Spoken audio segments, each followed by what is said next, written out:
Dr. Sellers, we are in front of the farewell address given in Springfield, where the newly elected president refers to the Almighty. And I wanted to ask you about his faith and his use of Scripture. What are your comments on that aspect of Abraham Lincoln? Lincoln got into difficulty early in life, as an adult, lampooning religion. He reacted, I think his mind was too astute to embrace brush armor preaching. And he lampooned a lot of the sermons he heard and got into some difficulty. And he was cautioned about it, and he knew it would hurt him politically. So he backed off, but he was basically what you might call an agnostic. However, he was not a church member, he was not affiliated with organized religion. As president, the suffering was such that he was driven closer and closer to God.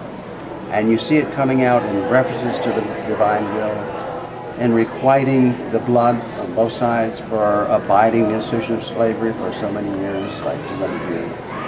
And you see Lincoln drawn closer and closer because he can find no other answer for this horrific war and tremendous death toll, other than the judgment of God, which he says are just.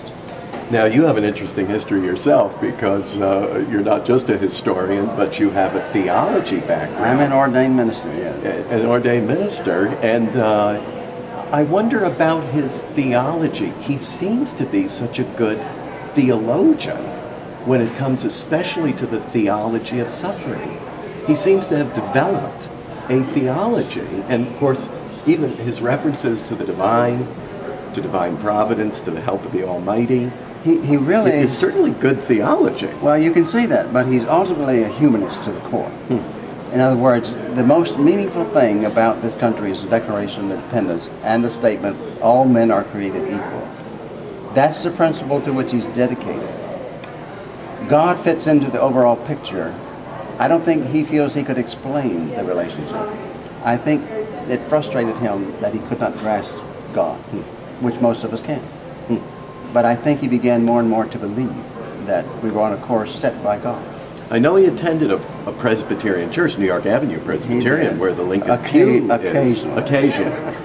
Do you think he had a problem with sitting in a severe Calvinistic theological environment? No, I think he enjoyed the field, but he sat on a back pew to the side, small pew, which they offered me for this exhibit, by the way. Is that so? Yeah. Oh, very good. Well, thanks for those insights, Dr. Sellers, and thank you, too, for just a magnificent exhibit. You're welcome. Thank you.